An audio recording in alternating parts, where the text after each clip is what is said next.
Hey y'all, it's me, Cody. Welcome to the Cody Knits podcast, episode 33. It's been a couple of weeks since I last seen you, but here I am at last. Not trying to be Etta James or anything. But anyway, today is June 30th. It is, no, it's not June. It's May 30th. May 30th, 2016. And it is Memorial Day today and in the United States. So everyone is cooking out and um, celebrating some time with family and kind of in remembrance of those who have sacrificed their lives or who are for us and our freedom and their families as well. And I have a lot of respect for people who go and serve their country and our military. But anyway, for those of you who do not know, I'm Cody. Welcome. If this is your first time viewing, you can find me on Ravelry as Cody Knits, and I have a Cody Knits podcast Ravelry group. You're welcome to join. I do have some giveaway things every now and then.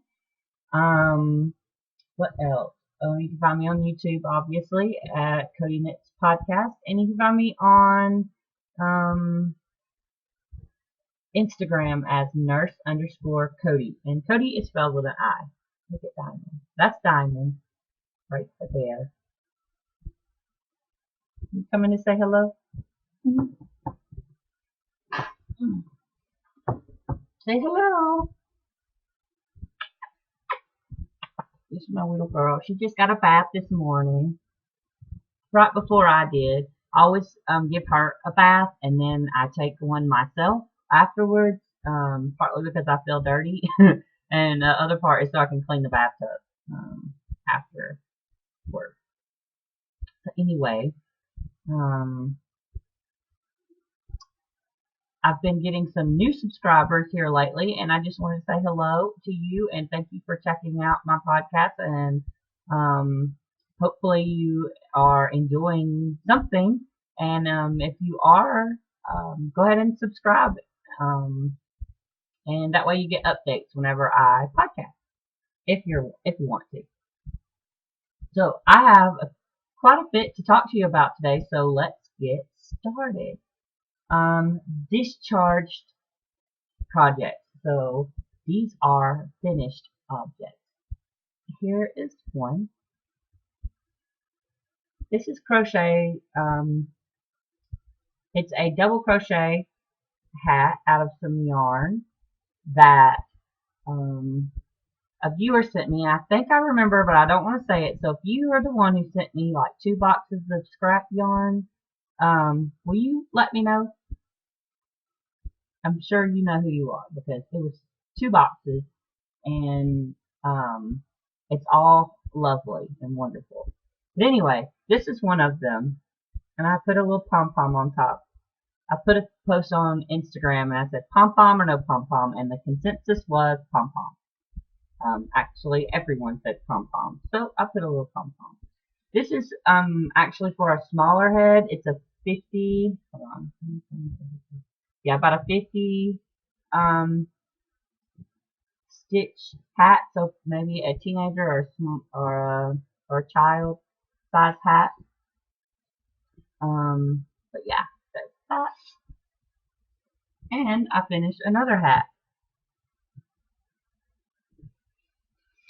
This is the Barley hat by Tin Can Knits. This is my second one. I remember, if you don't know, the first one I made, it was actually a larger hat, kind of slouchier. But my grandmother came by to visit and she decided she wanted it. So this is the garter panel here, you see, and perfect. I love this. This is 100% alpaca yarn. going to be lovely when it gets cold again. And that one's for me. I'm keeping that no matter what. And I've also I crocheted 2 of these little bags. They're mesh little market bags. You start from the bottom and work your way up. They look, when you finish them, they look really, they don't look very deep, but when you put some stuff in there and get these chains all stretched out, they hold a lot. And I've modified the pattern just a little bit. It originally just calls for 1 row where you pick up for the handles, and I did 3 and then attach the handles just to have a little more sturdy of a base, and I just think it looks more finished that way personally.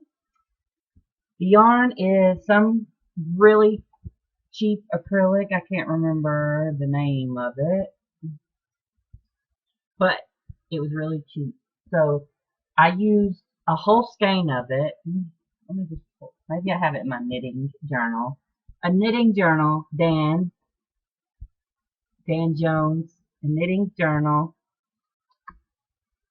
Even though I use Ravelry, I have a knitting journal. Right, Kate? The thing I like about the knitting journal, I'm going to go on a tangent here, is I like having a sample of the wool that I used for the project. And I can look at it and touch it and feel it and remember exactly what it was and how it felt and that kind of thing. You can't really do that with on a computerized version, I guess you could say. And but I also put in little things like when people include cards, like when we do swaps and things like that. I like to put those in here. Let me see. Oh, just in case you wanted to know, the wool I use for that is from Black Wolf Ranch. It's 100% alpaca and the color is champagne. Oh yes, here it is. This is Craft Smart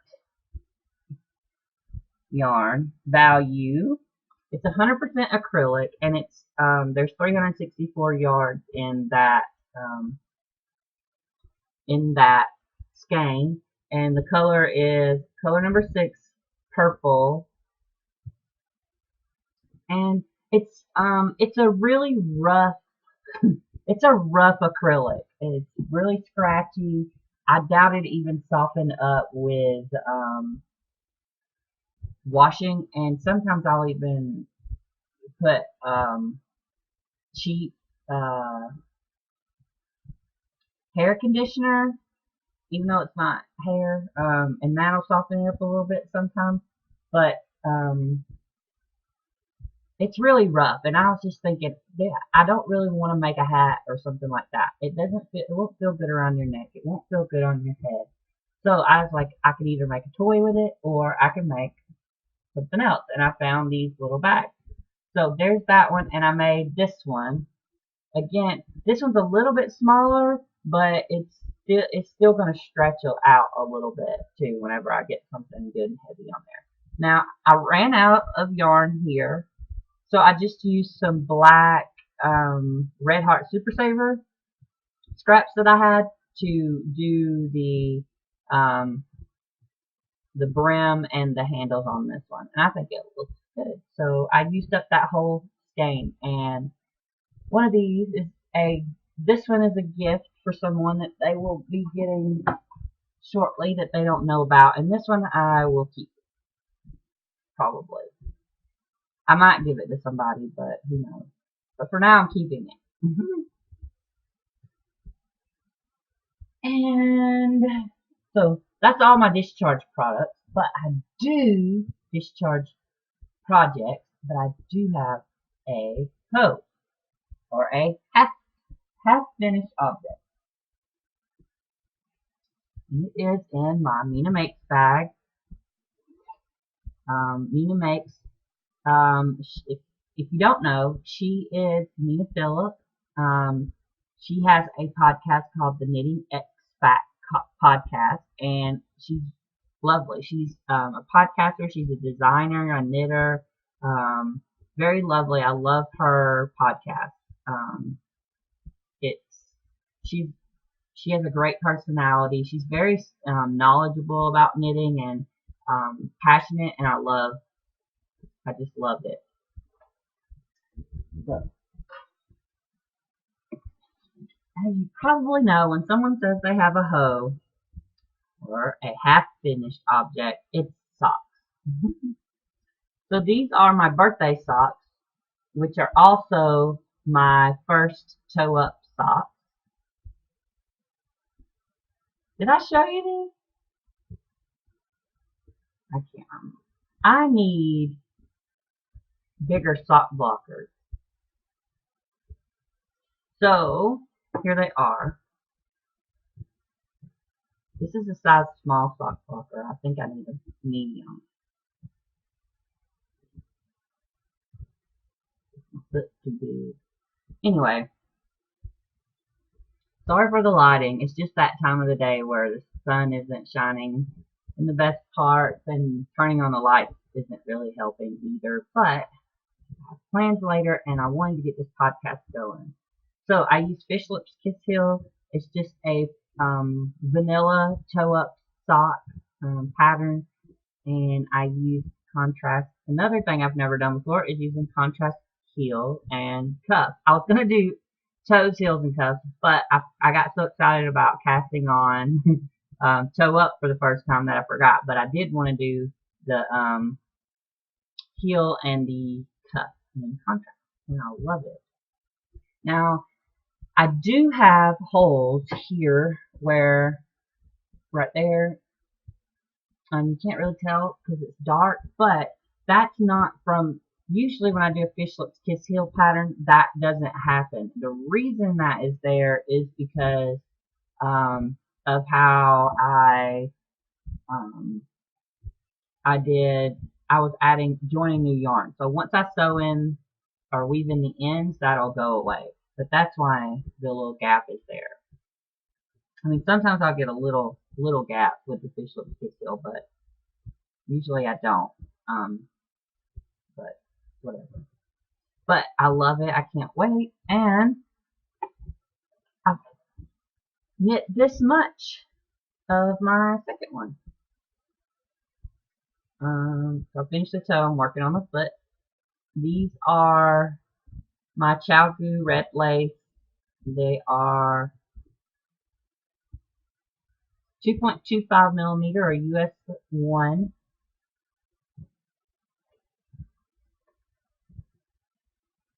They sell out, but usually I hold them in my DPN holder that Kay made me. And let me tell you about the yarn. It is Cascade Yarns Heritage Print. The color number is 7, and it's called Denim. And I love it. It's 75% superwash merino and 25% nylon. Having a good time knitting those. And I only have one sock blocker. Why on earth I only have one?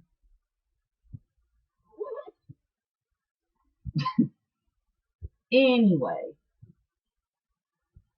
my next workup is in my bag. It's a Bakery Bears bag by Kay Jones. It's Christmas themed, but I don't care. I just love it because Kay made it, and it's special. But this is my entrelac cowl, and this is the rainbow entrelac. Let me hook. The pattern is called Entrelac Rainbow Cowl by Carol Wells.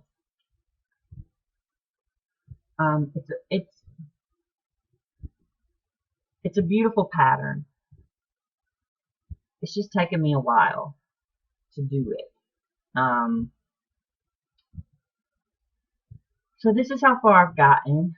I've done 1, 2, 3, 4, 5.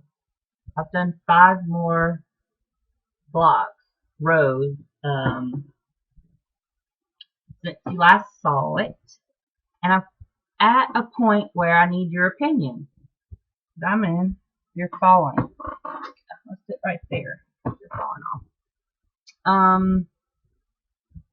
So at this length,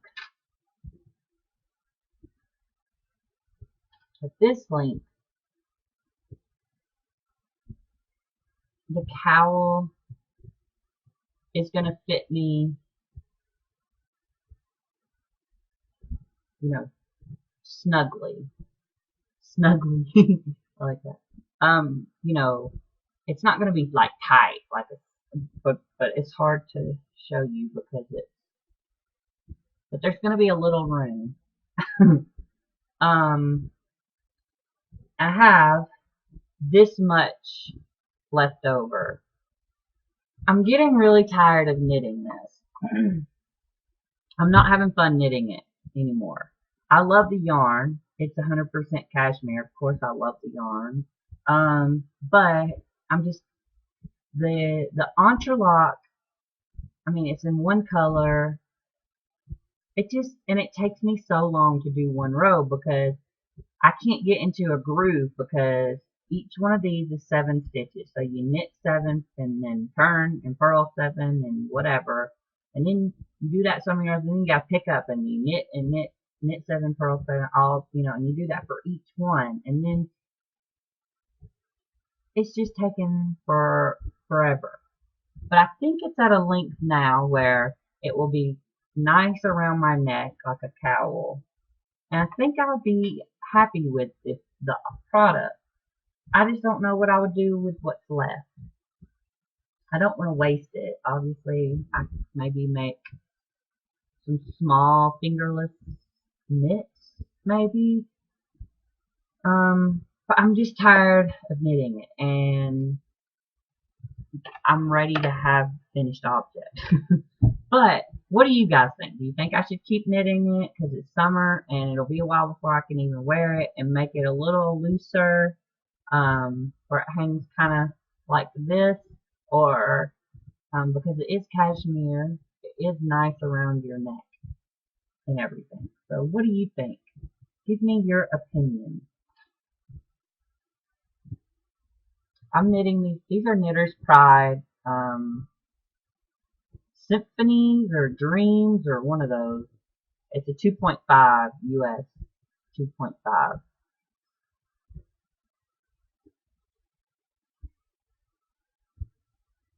And the yarn, in case there's new people, it was a signature edition yarn box exclusive from Pepperberry Knit. It's sport weight. And the color lot is 603 Storm. I love it. I love the yarn, and I'm gonna love the cowl. I like the texture of the entrelac. It's just taken forever to knit it, and you know, I've been kind of struggling making myself to knit it for a while. So, and there's other things I want to knit, but I really want it. I want the product. So, anyway, let me know what you think. And what's next?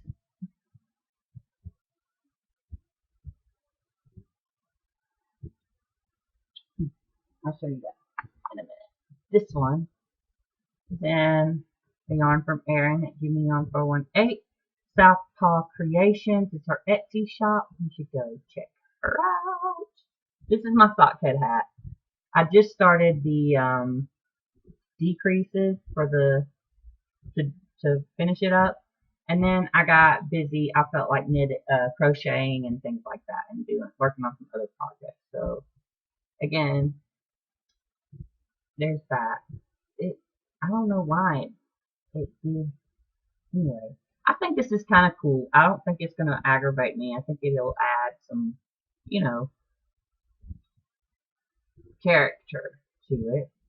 Meaning is how this is pooling K would probably not, would probably rip it out. But these are US 2s, or 2.75 millimeter something. Addy, they're Knitter's Pride actually. Nova, Knitter's Pride Nova. I really like these needles. So, there's that. And last, let me show you. You guys will be proud. If you've watched for a long time, you may know that I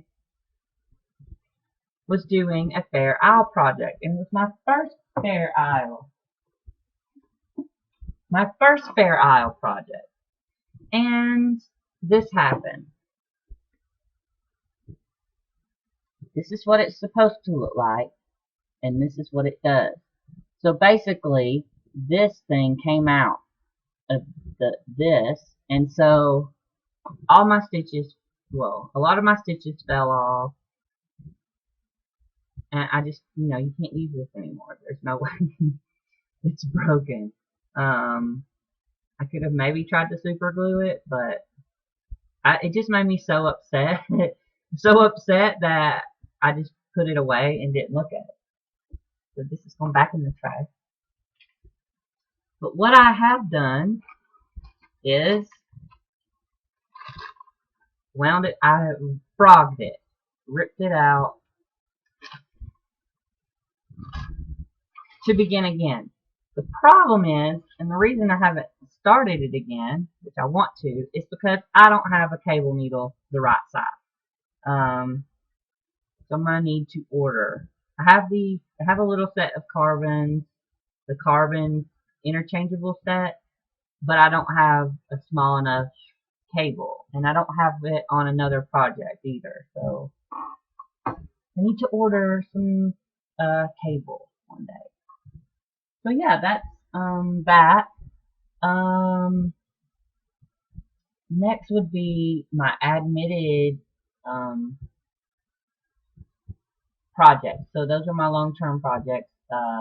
This soft yarn blanket. I may have put a couple of squares in, but nothing really to write home about at this moment. My growing flowers shawl design has been a disaster. I had to rip it out for the third time. I'm just putting it away for a little bit because it's frustrating me. And yeah, so that'll come out eventually when I feel like being creative again. Okay, next is spinning. Deb from Fondant Fiber. If you are watching, look. Yay! I have a tank of yarn. I'm so excited about this. It's all washed and everything. I believe this is a superwash merino. It was actually just my friend Kirby who taught me how to spin. She gave me just a bunch of like scrap pieces and such that she had, and she wasn't going to use. And this was some of it. And it was enough though that I could make an actual skein. And it's 2-ply. There's 185 yards here, so plenty enough to use. Now you can see here is where I started, and it's a little bit thicker. But then I also have there's some thinner places. So and some of the thinner spinning wrapped up with some of the thicker. But there's blues and greens and purples.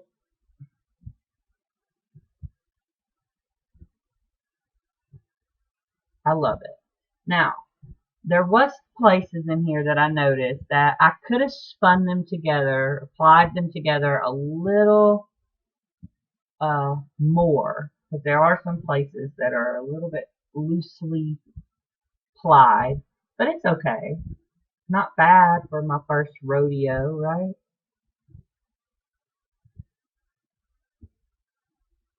Oop,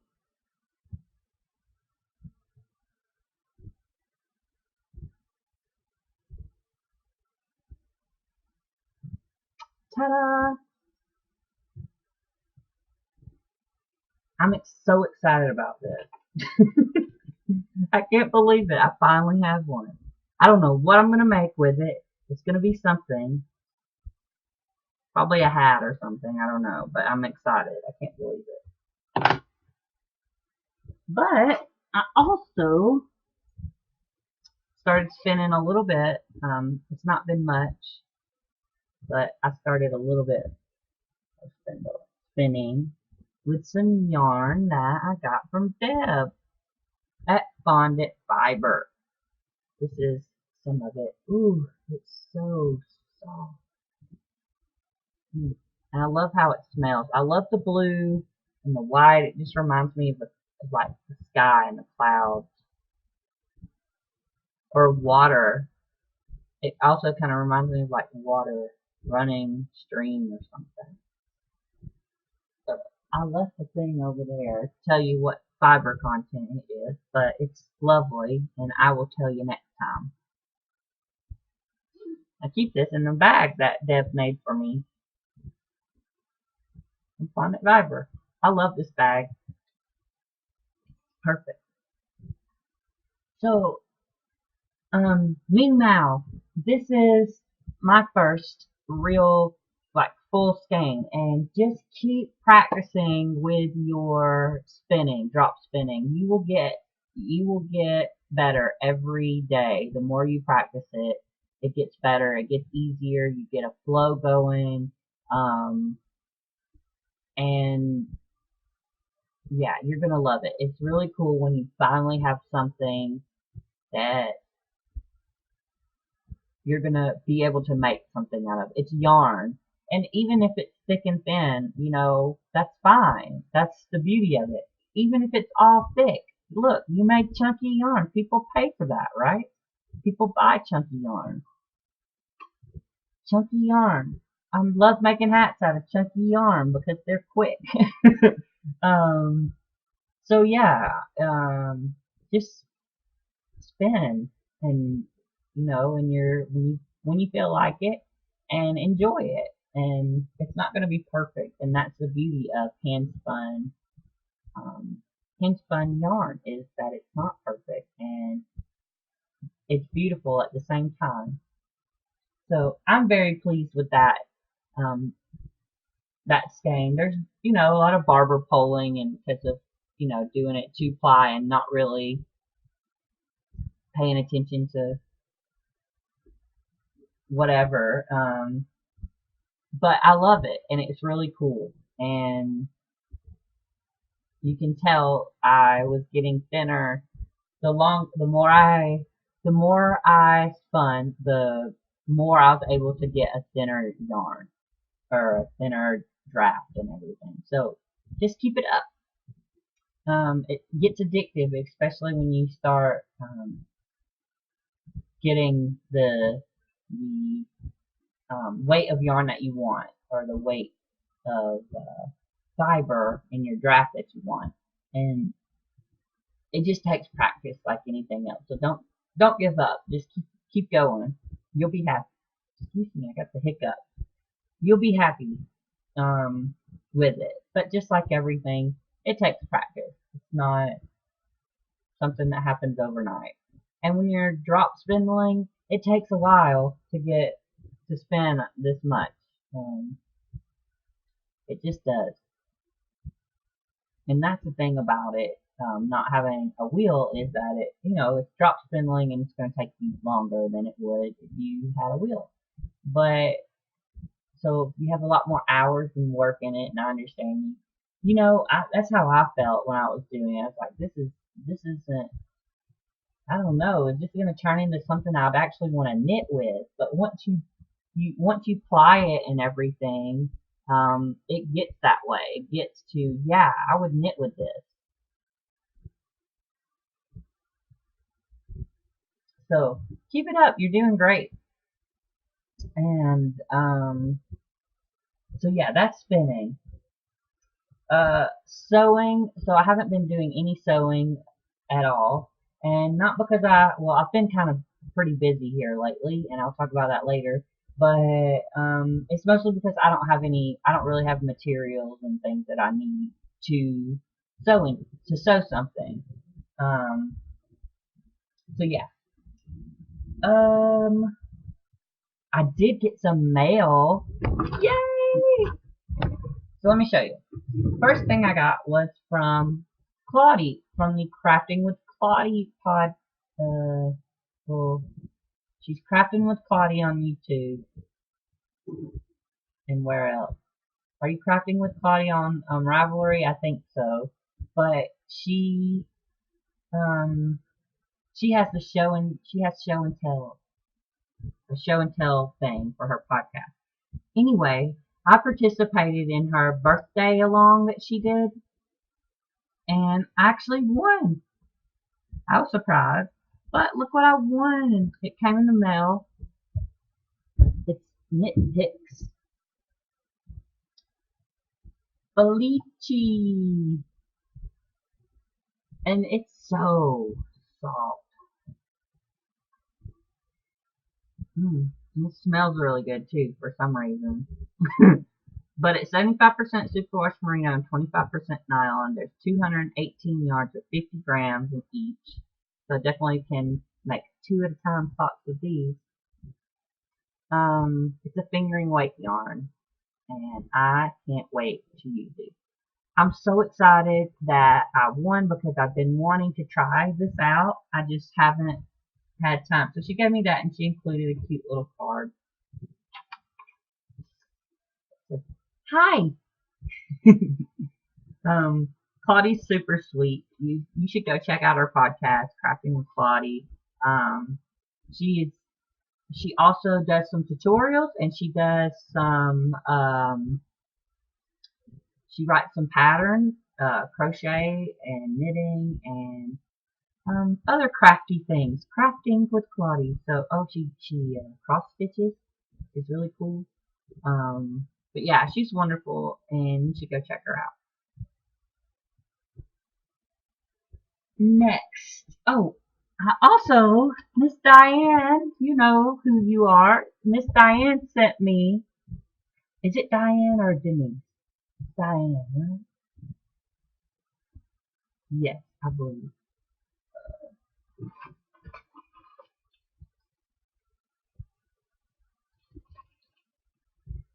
Yes, it is. Okay, I don't know why I thought Denise for a second. Diane, Miss Diane sent me some tea. She is wonderful. Thank you so much. You're always keeping my tea stock up. And she always, I don't know how she's like magic or something, because she always sends it right when I'm almost out. And this is some Twinings Earl Grey. I really enjoy Earl Grey. Um, I don't know why, but it tastes different from overseas than it does here. I don't know what it is. I don't know if it's because they're in these little pouches. I don't know if it's just simply in my head and there's some kind of psychology behind it, that I enjoy it because I think of her every time she sends me. I'm having a cup of tea. It's almost like having a cup of tea with her, and she's always been really supportive and very sweet to me of the podcast, and I really appreciate it, and I can't wait to be able to um, give back. Um, Soon enough, I will be able to, and yeah, thank you so much. Speaking of mail, um, Bonnie, I owe you a prize package. I owe you a package. You won the cable um, needles, and I have not sent them out yet, and I'm so sorry. It's been crazy, but I will get them out this week. Um, Yes, and yeah, I'm gonna send that out this week. And some other people I'll be sending some packages out this week too. Um, so this really kind of leads me into life update stuff. So if you're not really interested, thank you for checking out the podcast and seeing all the crafty stuff. I'm just taking a look, making sure I don't have anything else to share with you. But yeah, I'm going to give you a little bit of a life update and tell you about kind of what's been going on here, my way. Um, so today is Memorial Day, and I will be going. Oh, oh, I know it. Oh, no, I'm not giving you no attention. Not giving you attention. Mm, I love you, my little girl. Um, um, So today's Memorial Day, and shortly I will be going over to a friend's house and cooking out, and that'll be fun. Um, I just got back on Saturday from my trip to Wisconsin. It was a pretty good trip. Um, it was a, I was exhausted when I got back. So I flew out. So I worked 10-hour shifts on Monday, Tuesday, Wednesday. And then I flew out Thursday morning. I got to the Atlanta airport at 7 o'clock in the morning. My flight wasn't till 10:30, but I got there at 7 because the security lines they're saying are 3 hours to get through, just get through security. And part of that is because I think they're remodeling the North Terminal. Basically, that's the Delta Terminal because that's where Delta is. Everything else is in the South Terminal. But anyway, everyone's having to go through that one terminal or that one section for security. It took, even though I got there early, it still took me an hour and a half to get through security. Probably a little bit longer. And I didn't check a bag. I just had a little carry-on and a little personal bag, um, which there were people trying to carry on suitcase size carry-ons, and they were getting so upset that the people were like, "We have to check that. It's not going to fit in the overhead bin." There's plenty of these little things that you can stick it down into to find out if it's going to fit, and then they get mad when if it does fit, they still have these big, are pretty big on wheels and stuff, and they get upset if they check the bag instead of. But I mean, if you're carrying on something that big and you're like group 3 or 4 to get on the plane, there might not be any space, and that's because people bring on such large carry-on items. Um, which I get it. It's a frustrating. At least your stuff is with you, and you're worried about it, things getting lost and all that kind of stuff. I understand, but you need to travel a little bit lighter if you're gonna be carrying on, because it's not fair for someone like me who had this was my bag, and it wasn't even full. It wasn't like bulging or anything, and if people who have a carry on that size, or even just like a purse thing, and um it's kind of selfish, I guess. You're not thinking about other people who have things to carry on, and we shouldn't be like that. We should think about the reason why they have the limits and what we're doing. If you have a bunch of stuff, I mean, I saw these 2 kids had these huge, like gym size duffel bags, and they carried those on, and it was that was all that could fit on in the little overhead bin. And that's when that little section should be able to fit 3 things. There's 3 seats there, and it should be large enough to fit 3 carry-on items. And then you're taking up 2, there's 2 of them. They had these, it took up 2 compartments. And that's not fair to other people. That's just my little tangent on carry-on. But anyway, so I went through, it took forever to go through security, and I just sat around and I had some breakfast at the airport, which is so expensive to eat at the airport. But I did a little people watching and whatnot, and yeah, so get on the plane, and I flew with American Airlines. That's who the people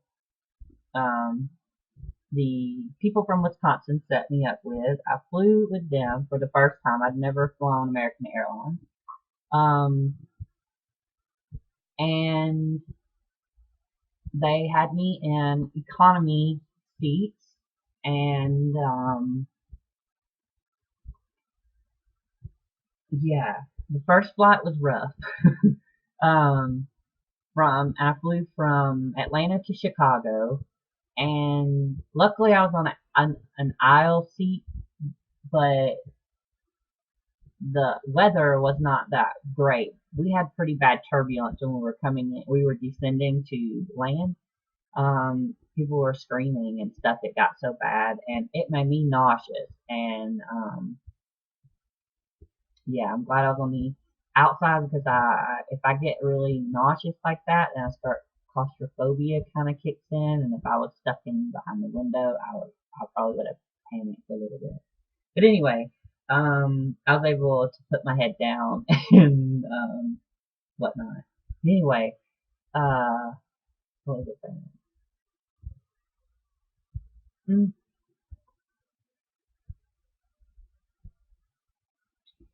Not the best airplane experience, as far as um,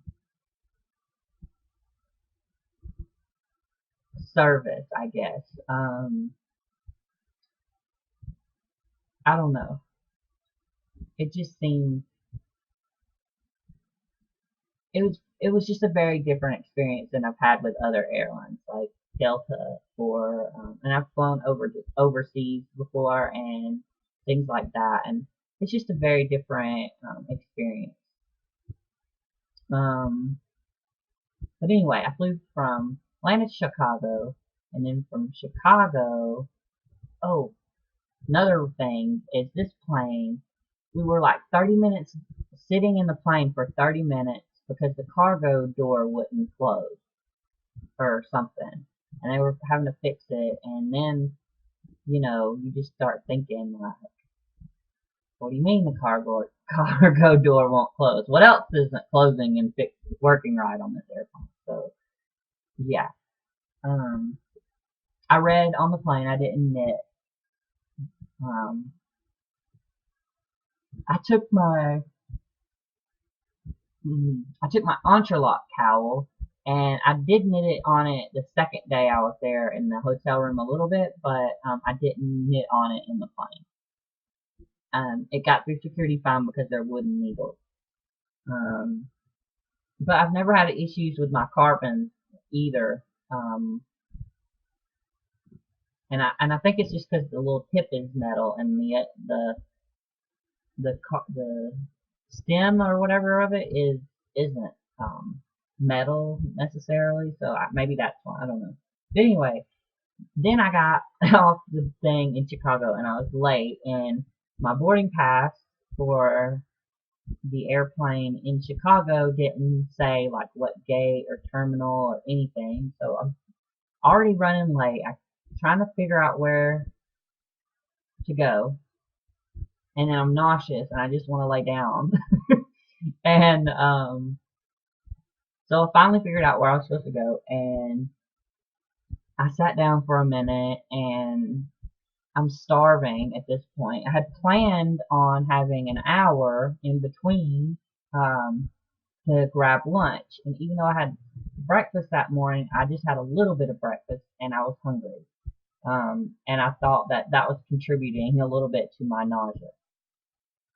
At least I wanted to get something to drink. I just didn't have any time running.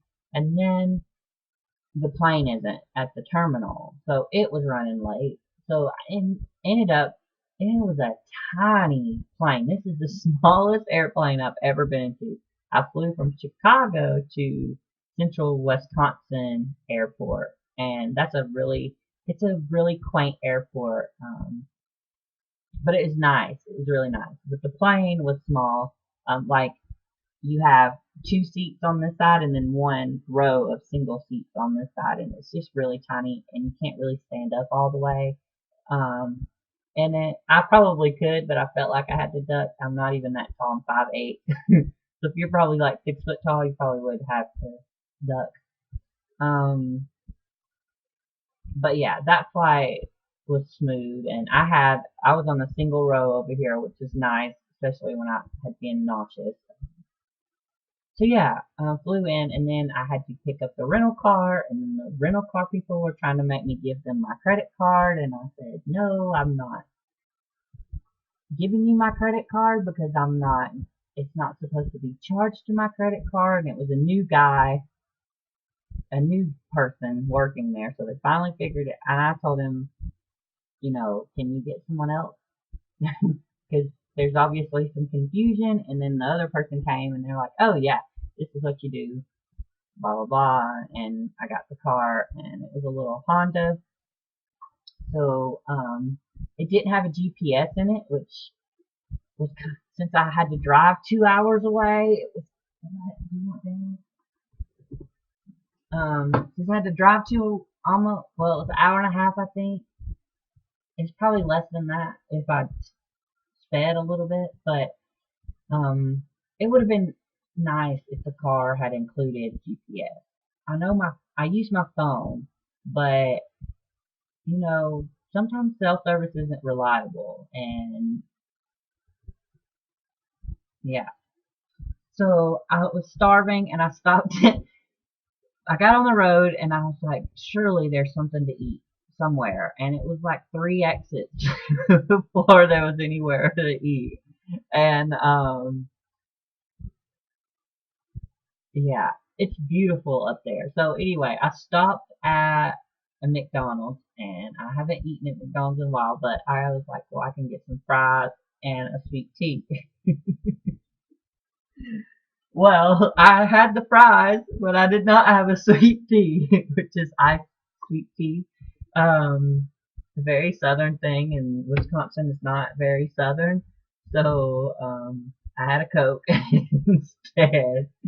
Um, yeah, they kind of giggled at me when I asked for sweet tea, and they're like, "Well, we don't have that. We have unsweet tea."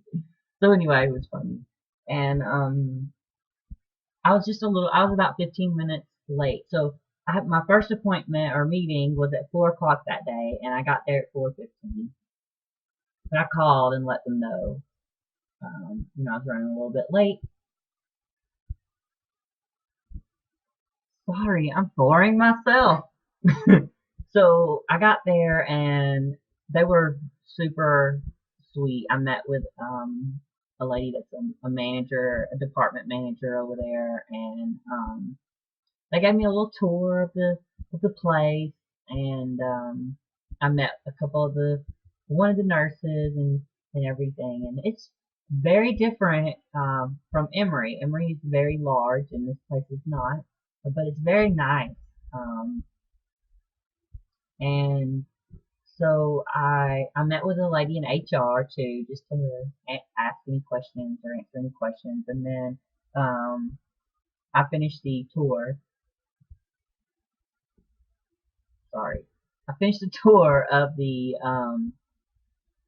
oncology department, and it is such a lovely place. Um, it's everything's in one place. It's all in one section. So the radiation oncology department is right below us, and then the rest of the oncology is on the second floor. And it has a little infusion bay where people come and get their chemo, and then it has and you go around kind of to the back, and it's got the uh, some of the rooms for when you see the doctor or whatever, and they showed me where my office would be. I was like, wow, I'm gonna have an office, my own office. So that was fun. And they really take care of their patients, and they do a lot for them, and they really invest um, their resources into the patients and making the place comfortable for them and providing them with wonderful resources. I had dinner that night at a really fun well, a really neat restaurant. Um, it's at a golf course there, and I had dinner with um, the manager lady, and I had dinner with one of the doctors I've been working with, and I had dinner, and the radiation doctor, he was there. The other doctor I'd be working with, she just had a baby the day before, or 2 days before, or something like that. So obviously she was out. But I did get to see a picture of the cute little nugget, and it's adorable. So the doctors are pretty young.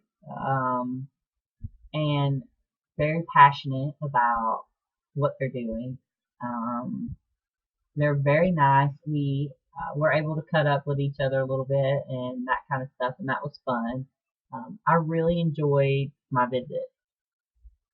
The next day, so that night I stayed in a hotel there in Minocqua, and then I had to go back down to some other place I don't even remember the name of. Um, one of the So this is part of a larger system, this clinic, called Marshfield Clinic. So I went to another one and I met with I guess he's the director or the head of all of the oncology departments and all the things. And I met with who would be our department chair or who's the chair of my location. And that was interesting. The guy was very to the point. He's busy, I guess, and um, but he looked at my resume and he asked me if I had something else that he could look at, and I luckily brought this little folder full of, this is my resume, my cover letter, this is um, some awards I've gotten, and some things from my patients that they've written, and that kind of thing.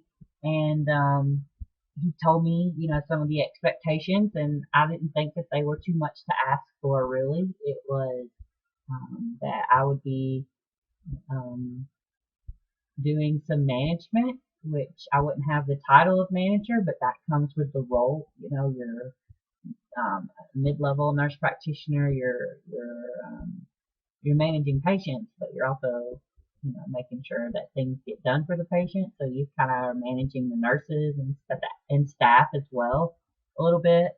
Um, so that's kind of to be expected when you're in my role. And another one was um,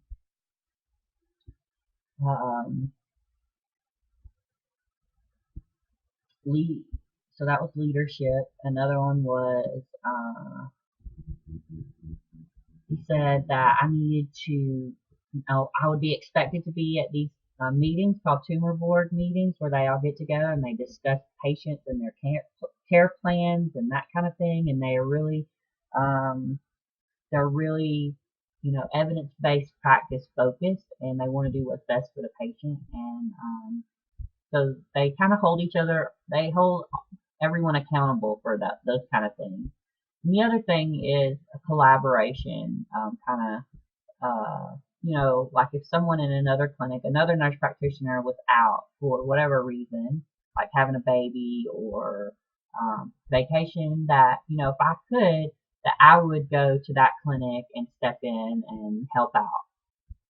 Because he says he sees this all as one big team. And that's wonderful. I think that's the way it should be. And he also expects, as the nurse practitioner in the oncology, that I kind of be the face of the oncology department there, along with the doctors, obviously. But he expects me to, be innovative, and there's lots of opportunities for me to they like hearing new ideas and discussing them and implementing them and piloting those ideas in different locations and seeing how they work. And if it works well, then they, implement it in all the locations for the patients. It's, you know, I could get involved in research and things like that. So it's super exciting. It's a great opportunity for my career, I believe. And I will be seeing all types of patients. Um, Not really any leukemia, lymphoma patients, because most of the time those patients need to go be in the hospital, at least for a particular amount of time. Um, but it would give me opportunity to learn about, you see everything else, head and neck cancers, lung, breast. They have a wonderful breast team. I know that sounds kind of funny, but that's what it is. It's a breast team, and um, they really they provide the ladies who have mastectomies their first kind of like support type of bras. I'm not 100% sure the lingo because I haven't worked with them yet, but I know you have to have certain kind of support and things like that. Um, and some of them have they help them out with the whole plastic surgery thing when that has to happen.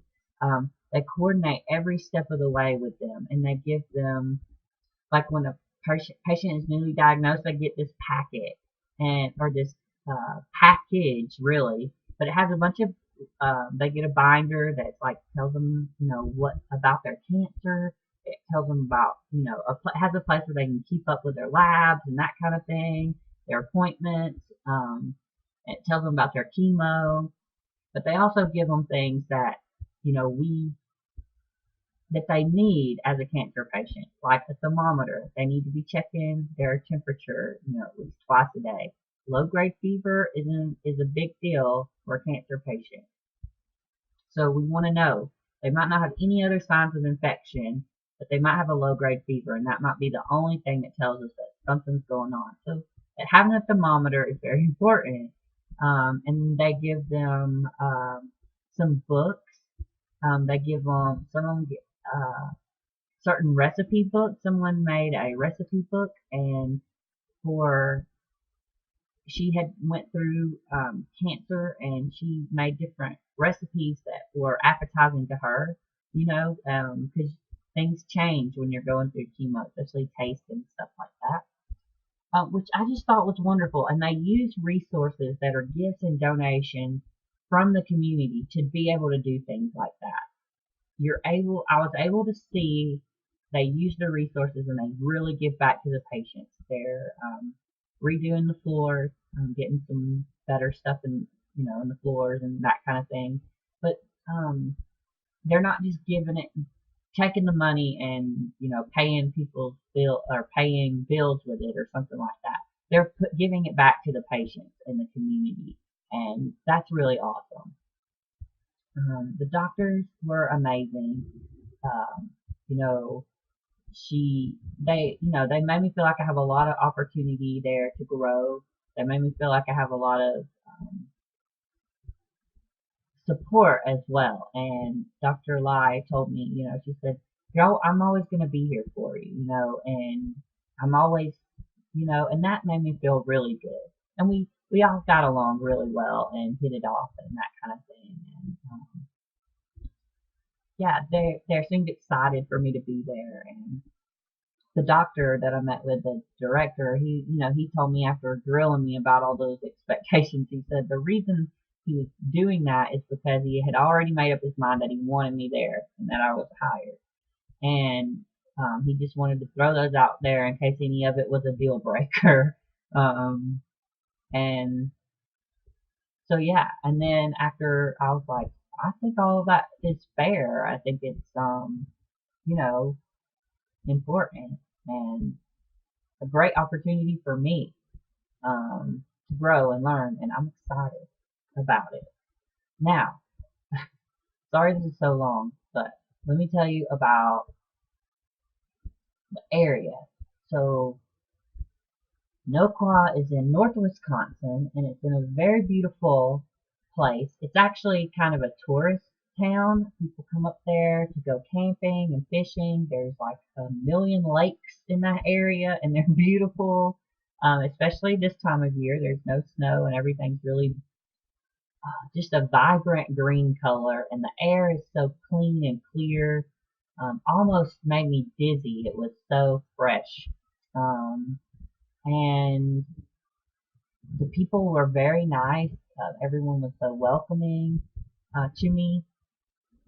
The when I was driving in, the first thing kind of I noticed when I got into town was the lake, and I was like, oh my goodness, or one of the lakes. And I was like, wow, it's beautiful. It is kind of so. Other than it being a touristy place, it's also a place that people come and retire there. They retire. They may have had a house up there that they come to vacation, and now they just live up there permanently.